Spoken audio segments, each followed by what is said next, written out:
बिस्मिल्लाहिर्रहमानिर्रहीम। अस्सलाम वालेकुम। मैं हूं शफकत अली और आप देख रहे हैं मेरा YouTube channel. Minus Imran Khan project reverse हो गया, रिवर्स होने लगा और अहम तरीन हलकों का इमरान खान से राब्ता और बड़ी अहम शख्सियत की जमात पर आमद हुई है। और उसके साथ साथ पीडीएम की सफ़ों में, पीडीएम के हलकों में शदीद खौफ है इस वक्त, खासतौर पर मुस्लिम लीग नून। असल मनसूबा तो ये था कि किसी तरह से इमरान खान को, तहरीक इंसाफ को क्रश कर दिया जाएगा, माइनस कर दिया जाएगा।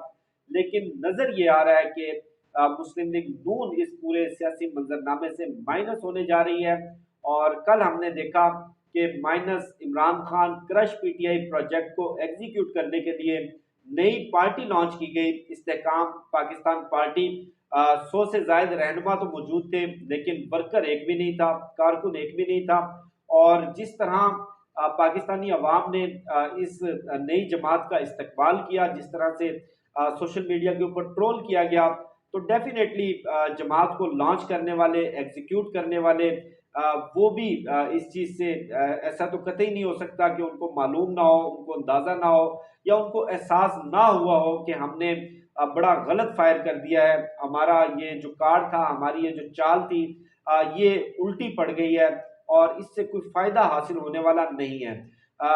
लेकिन जो इस वक्त पाकिस्तान की सियासत में चल रहा है और इमरान खान को, तहरीक इंसाफ को क्रश करने के लिए जितने मंसूबे लॉन्च किए गए हैं, जितनी चीज़ें लॉन्च की गई हैं, वो तमाम की तमाम नाकाम होती हुई नजर आ रही हैं। तमाम की तमाम फायदे की बजाय उल्टा उनका नुकसान हो रहा है। और इस वक्त जो तहरीक इंसाफ की मकबूलियत है, वो दिन ब दिन बढ़ती जा रही है। दिन ब दिन जो पीटीआई का वोटर है वो इंटैक्ट हो रहा है। और जो रिपोर्ट्स दी गई हैं, जो रीडिंग्स दी गई हैं अहम तरीन हलकों को, उनके मुताबिक भी इस वक्त अगर तमाम इलेक्टेबल्स तोड़ लिए जाएं, अगर जो इलेक्शन जीतने की कैपेसिटी रखने वाले या इंतखाबात में भारी भरकम अखराजात करने वाले जो उम्मीदवार हैं, उनको तोड़कर तमाम लोगों को जहांगीर तरीन की झोली में भी डाल दिया जाए, फिर भी मतलूबा इंतखाबी नताइज हासिल नहीं होंगे और इमरान खान बासानी 62% वोट लेकर कामयाब हो जाएंगे। और भी बहुत सारी चीजें हैं।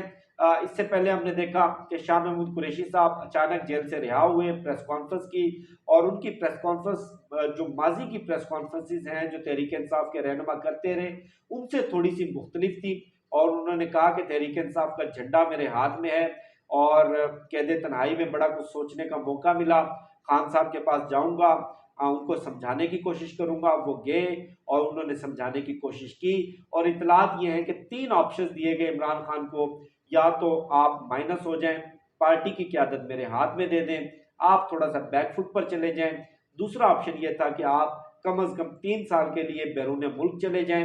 और तीसरा ऑप्शन ये था कि ठीक है, आप पार्टी के मामला संभालें, लेकिन फिलहाल कुछ अरसे के लिए, कुछ वक्त के लिए आप अपनी ट्वीट्स बंद कर दें, आप इंटरव्यूज देने बंद कर दें, आप सोशल मीडिया के ऊपर खिताब करना बंद कर दें। लेकिन इमरान खान ने ये तीनों मुतालबात, ये तीनों जो नुकात हैं, वो मुस्तरद कर दिए। और कल जब इमरान खान अपनी पेशी के लिए इस्लामाबाद आए और उनसे कुछ ऑफ द रिकॉर्ड गुफ्तगू की गई, कुछ सहाफ़ियों ने उनसे ये सवाल पूछा, तो डायरेक्टली उन्होंने जवाब नहीं दिया, लेकिन इनडायरेक्टली जो जवाब दिया उससे ये अंदाजा हो गया कि वाकई ही शाह महमूद कुरैशी इसी एजेंडे के तहत आए और यही 3 मुतालबात इमरान खान के सामने रखे गए, लेकिन इमरान खान ने मुस्तरद कर दिए। बहरहाल चीजें आपके सामने हैं और आज वफाकी बजट भी पेश किया गया है। और उससे पहले मैं उस खबर पर आ जाऊं, अब से कुछ देर पहले शाह महमूद कुरैशी साहब दोबारा जमान पार्क आए हैं और इमरान खान से उन्होंने वन ऑन वन मुलाकात की है। और आखिरी इतलात के मुताबिक उनकी इमरान खान के साथ मुलाकात चल रही थी। अब ये बड़ा इंटरेस्टिंग है, शाह महमूद कुरैशी ने जमान पार्क में जेल से रिहा होते ही अगले रोज जमान पार्क में मुलाकात की और उस मुलाकात के बाद उन्होंने एक मीडिया टॉक करनी थी, जिसका अडयाला जेल के बाहर उन्होंने वादा किया था, कमिटमेंट की थी। लेकिन वो मीडिया टॉक किए बगैर चले गए और कराची रवाना हो गए, जहां पर उनकी अहलिया बीमार है, उनकी तीमारदारी करनी थी। अब वो अचानक कराची से लाहौर आए हैं और लाहौर डायरेक्टली वो जमान पार्क इमरान खान साहब के साथ मुलाकात करने के लिए पहुंचे हैं। अब इस मुलाकात का, और ये जो मुलाकात के सिलसिले में हो सकती है, इसका थोड़ा सा तज्जिया करने से पहले डॉट कनेक्ट करने की कोशिश करते हैं गुज़श्ता 24-48 घंटों में जो कुछ होता रहा।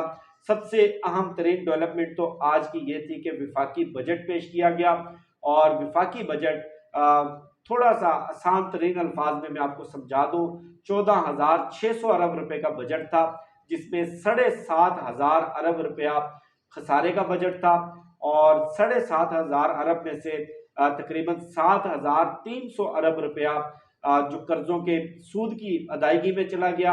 यानी कि जो टोटल आपकी आमदन थी, आपकी आमदन का 80% आपने कर्जों की अदायगी में दे दिया, और जो बकाया 20% बचा, बकाया 20% आप मजीद कर्जा लेकर आप ये बजट तश्कील कर रहे हैं। आप जो मुख्तलिफ महकमों के लिए, दिफा के लिए, तरक्याती बजट के लिए रकम मुख्तस कर रहे हैं। लेकिन इससे भी इंटरेस्टिंग नुकता यह है कि विफाकी बजट पेश करने से पहले, बजट की स्पीच से पहले एक बड़ी अहम तरीन मुलाकात हुई इसहाक डार की वज़ीर आज़म शहबाज शरीफ की पीपल्स पार्टी के रहनुमाओं के साथ, और ये करीबन 3.5 से 4 घंटे तक ये मुलाकात चलती रही। और इतलात ये थी कि मुस्लिम लीग नून सरकारी मुलाजमीन की तनख्वाहों में जो आज 35% इजाफा किया गया है, ये इजाफा नहीं करना चाहती थी। 15% से ज़्यादा इजाफा करने के लिए मुस्लिम लीग नून किसी सूरत में रजामंद नहीं थी, क्योंकि IMF के मामला, IMF के साथ जो डेडलॉक चल रहा है, अगर IMF की किस्त ना मिली तो खुदा ना खास्ता पाकिस्तान डिफॉल्ट हो सकता है। लेकिन पीपल्स पार्टी ने उनको कन्वेंस किया, उनको धमकी दी कि अगर सरकारी मुलाजमीन की तनख्वाहों में इजाफा ना किया गया, कम अज कम 40% इजाफा ना किया गया, तो हम हुकूमत से अलग हो जाएंगे। बहरहाल पीपल्स पार्टी के फोर्स करने पर तनख्वाहों में इजाफा कर दिया गया। अब जो ओवरऑल बजट पेश किया गया है, और जिस तरह IMF के साथ जो कमिटमेंट्स चल रही थी, IMF की जो शराइत थी सब्सिडी से मुतल्लक, तनख्वाहों में इजाफे से मुतल्लक, वो सारी कमिटमेंट्स ब्रीच की गई हैं, जिससे ये शहर इक़्तिदार में ये तासुर आम है कि जो मुक़्तदर हल्के हैं वो मुस्लिम लीग नून के इस इक़दाम से बिल्कुल भी खुश नहीं है। और उसके साथ साथ वज़ीर आज़म शहबाज शरीफ ने काबीना के इजलास से खिताब किया, जो कि लाइव नशर किया गया। उसमें उन्होंने बताया कि IMF के तमाम जो मुतालबात थे, तमाम जो शराइत थी, हमने पूरी कर दी हैं, तमाम रुकावटें ख़त्म हो गई हैं। मेरी IMF के एग्जीक्यूटिव डायरेक्टर से 1 घंटे की टेलीफोनिक कॉल हुई, उसमें तवील गुफ्तगू हुई, और उम्मीद है कि IMF हमारे ऊपर थोड़ा सा रहम खाएगा, IMF हमारे लिए थोड़ी सी नरमी दिखाएगा, और हमें ये कर्ज जो IMF से मिलना है ये मिल जाएगा। लेकिन इन तमाम चीज़ों को आप आपस में जोड़ कर देखें। और उसके साथ साथ एक और बड़ी अहम तरीन डेवलपमेंट ये हुई है कि चेयरमैन PCB, चूँकि नजम सेठी उनको अबूरी चार्ज दिया गया था चेयरमैन PCB का, और 20 जून को चेयरमैन PCB के ओहदे के लिए इंतखाब होना है, और पीपल्स पार्टी इस ओहदे के लिए डट गई है कि किसी सूरत भी नजम सेठी को ये ओहदा नहीं दिया जाएगा। ये पीपल्स पार्टी का राइट है, क्योंकि बैनुल सूबाई जो खेलों की वजारत है वो पाकिस्तान पीपल्स पार्टी के पास है। चाहे कुछ भी हो जाए, हमारा उम्मीदवार ज़का अशरफ है, हमने नॉमिनेट कर दिया है, और हर हाल में हम ज़का अशरफ को मुंतखब करवाएंगे।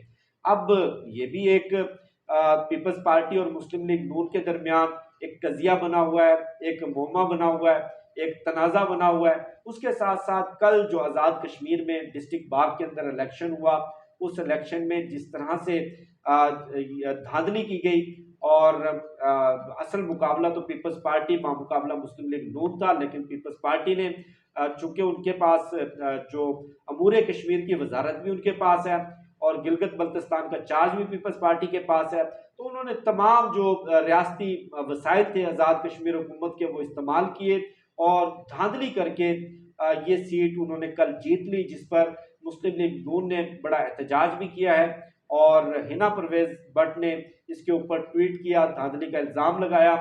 और उसके साथ साथ जो इस वक्त शहर इक़्तिदार में बातें चल रही हैं, जो सरगोशियाँ चल रही हैं, उनके मुताबिक मुस्लिम लीग नून किसी सूरत इंतखाबात में जाना नहीं चाहती, पीपल्स पार्टी किसी सूरत इंतखाबात को इल्तवा में डालना नहीं चाहती, और जो मामलात हैं PDM की जमातों के आपस में शदीद किस्म के इख्तलाफात हैं, शदीद किस्म के झगड़े हैं, क्योंकि मौलाना फजलुर रहमान भी ये कह चुके हैं कि आम इंतखाबात में तमाम जमातें बेहतर होगा कि वो अपने अपने तौर पर इलेक्शन लड़े, जहाँ पर सीट एडजस्टमेंट की जा सके।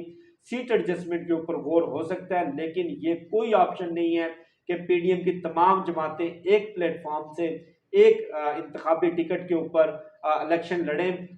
ये कोई इस तरह का अमकान, इस तरह का चांस नहीं है। बहरहाल इन तमाम चीज़ों को, तमाम सूरत हाल को मद्देनज़र रखते हुए अगर इस मुलाकात का जायज़ा लिया जाए, इसका तज्जिया किया जाए, और जो मैंने भी कुछ दोस्तों से बात की, उनके मुताबिक ये पैगाम वाकई अहम तरीन हलकों की जानिब से भेजा गया है।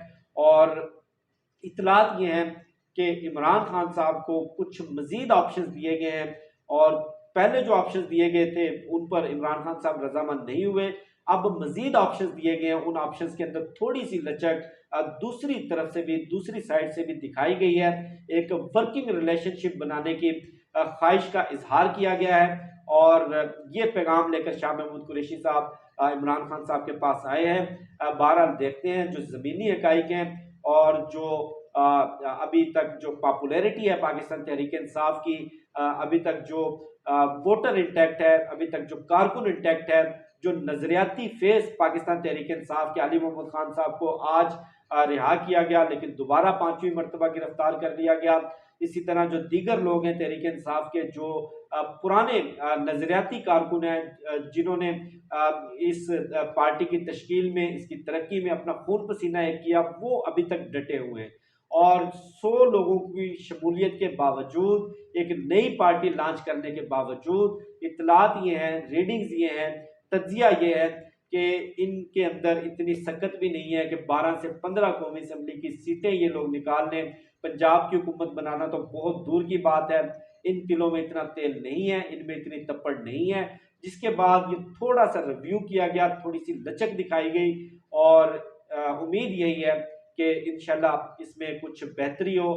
इंशाल्लाह पाकिस्तान के लिए भी बेहतरी हो, इमरान खान के लिए भी बेहतरी हो, तहरीक इंसाफ के लिए भी बेहतरी हो। मुझे शफकत अली को दीजिए इजाज़त। इंशाल्लाह आपसे फिर नेक्स्ट वीडियो में मुलाकात होगी। पाकिस्तान जिंदाबाद।